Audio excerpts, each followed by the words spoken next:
Manuel Neuer, comprendre sa prise de balle manquée.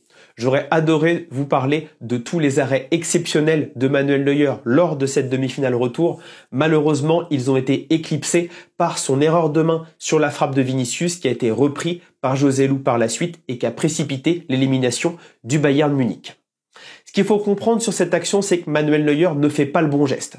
En effet, au lieu de mettre les deux mains au niveau du visage, là où arrive le ballon, il essaye de la mettre dans la niche. Mais pourquoi il fait cette erreur de main et cette erreur de positionnement?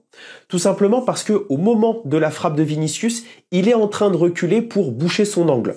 En effet, il ne s'attend pas à ce que Vinicius trouve une position de frappe. Malheureusement, il est mal cadré par les joueurs du Bayern et donc Manuel Neuer doit se replacer.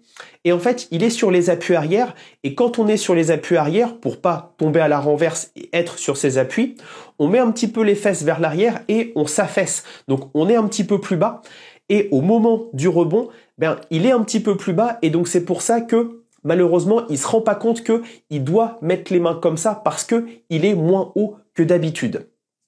Et ensuite, bien évidemment, on peut parler de l'aspect mental. Pour moi, il est encore en tilt de sa relance-main ratée juste avant la frappe de Vinicius. C'est la continuité de l'action. Et quand on est gardien, tout ce qu'on espère, on croise les doigts pour que le ballon aille en touche, qu'on oublie cette relance manquée. Malheureusement, ça arrive. Vinicius a frappé et Joselu a repris. Et donc, but pour le Real.